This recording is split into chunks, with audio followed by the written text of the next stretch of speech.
Oh yeah, a little exciting package. Pretty excited about this. Don't worry, it's not an unboxing video. I do got some things I want to say to you though.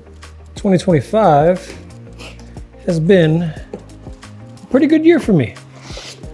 Overall, not gonna lie. Oh, I just got this new knife. It's a Kershaw Link. Very fancy box cutter. But a couple things happened in 2025 I'm really excited to talk to you about. I lost a little weight, got the little home gym going. Did I do something wrong here? And you know, the goal is to stay active, stay moving around, you know? Here I am on WordPress trying to build a website. I just watched a Peter McKinnon video. He's sponsored by Squarespace, because I don't know if WordPress is giving me what I want in this website. And I guess I could tell you guys a little bit about that website I'm trying to build and why I'm making it. So I want to talk to you guys about my 2025 and, well, what I hope to happen in 2026. 2025 overall, despite everything that's happening in the world, was pretty good for me. I did some traveling. Me and my girlfriend, who is, by the way, an incredibly important part of my life, and one of the reasons that I'd say she's a pretty big reason 2025 was so good. We went to Costa Rica, which was incredible. Spent about a week there, and we also went to Japan. In Japan, we stayed about 10 days, and that experience was like life-changing. Everything about Japan was incredible. Like if you're thinking about, okay, what's the one vacation I should take in my lifetime? It's Japan. I'm telling you, you will not regret it. I've never met someone who's gone there and said they've had a bad time or regretted it. There's just so much to do. Yeah, you really can't get through it in 10 days or 14 days. Honestly, you need multiple trips, but if you do go, try to at least do 14 days. What else happened in 2025? I got some new tattoos. This is a camera. I don't know if you can see that. And this is from one of my favorite movies. Linked up with Mickey in Miami when he was visiting the States and got that done. Still got some more to do. This is gonna be a whole like filmmaking sleeve.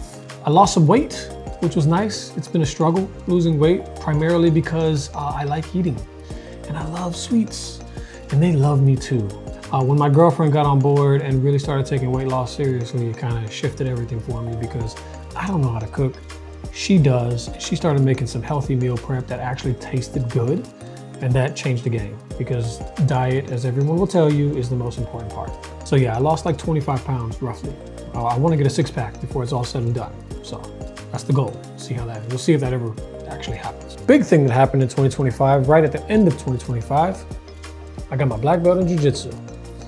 I've been training Jiu-Jitsu for about 14 years. On average, it takes people around 10 years to get a black belt. Within that 14-year time, I've had all kinds of things happen. Injuries, I've moved to different cities, started in new gyms or trained in new gyms, and then just life happens. You know, sometimes you lose your excitement for the sport and you take time away from it, but I've always done martial arts, and so this is something I am extremely proud of.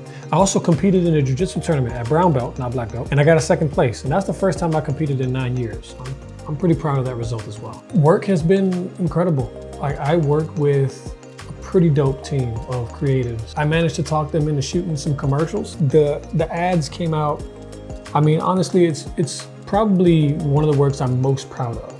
And those launch in January, so when they launch, I'm probably gonna share it on this YouTube channel so you guys can see it. I managed to partner up with Alex Lustrom, which is a good friend of mine. He's an incredible cinematographer. He made the shots look incredible and helped bring that story to life. And then my teammates at work, like none of them really have film experience like that, but every single one of them stepped up and got into roles that they've never done before and crushed it. Work life has truly been a blessing. It's just like one of the few times in life where not only do I love what I'm doing, but I like the people that I'm working with, and it just doesn't really feel like work. One of the things I'm most excited for in 2026 is something that I started in 2025 is, well, I started writing a book. This idea came to me after my Japan trip. I can't sleep on moving vehicles. I can't sleep on planes, buses, cars.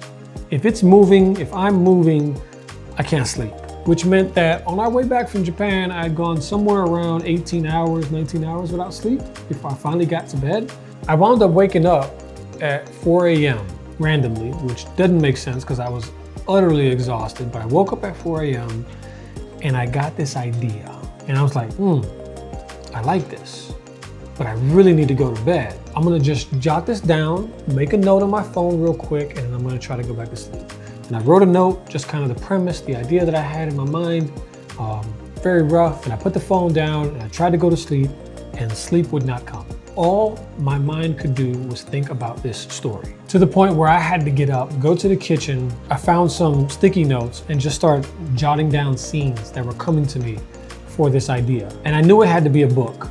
And maybe one day it'll be a film and a screenplay, but for whatever reason, it felt like this needed to be a book. From about 4 a.m. to about 9 a.m. when my girlfriend woke up and came to the kitchen, I was jotting down ideas, pacing around the kitchen area like a madman, just like, you know, writing down everything that came to mind. And I started writing that book. It's a sci-fi book. I'm not gonna tell you too much about it because there's still so much that has to happen, but it is heavily influenced by my trip to Japan. It's futuristic cyberpunk style. Without telling you actually what the book's about, at least you know like the genre and the flavor, the style of book that I'm writing. But I'm very excited about it. I'm about 30,000 words deep so far. When I started, I was like, okay, I need to get this certain word count. And you know, I was very afraid that I wasn't gonna be able to write a novel length book because I've only been used to writing screenplays, which are much shorter. As it turns out, I'm about 30,000 words deep and I might be getting close to halfway. But I'm incredibly excited for this. I've etched it into my schedule, whereas in the past, I've just wrote whenever I found time. Now I'm making time. Whenever I'm in the office at work, for my 1 hour lunch break, I go to a coffee shop and I just write and I just work on the story. And it's become habitual, like I have to do it. And that's kind of what this standing desk is for me here at home, because on the days that I get to work from home, I'm usually editing. And then when I have a lunch break, I don't know, it's different. It's something about being in the house. There's so many distractions that I don't actually get my writing done when I'm home. I do more writing when I'm at work on my lunch break than I do at home on my lunch break. So I got this little desk over here where I can stand and get my walk in and get away from my actual work desk in my office. And that's where I'm gonna hopefully continue my habit of writing during my lunch breaks. I'm starting to work on a website. I'm already thinking about the marketing. I've got some experience in marketing and video production and things like that. So, you know, those things don't scare me like they do a lot of authors and a lot of creatives. I guess it's the challenge of something new. I've never really tried to write a novel. In attempting this, I'm being forced to learn this world of knowledge that before I didn't need to learn. So yeah, I'm stoked. When I get the website up, I'll definitely share it with you guys. Hopefully you'll check it out. I'll be sharing updates on the book as I get closer to finishing that first draft. 2025 is coming to a close. 2026, there's no telling what's gonna happen. I'm gonna keep a positive mindset, believe that it's gonna be more incredible than 2025 was for me.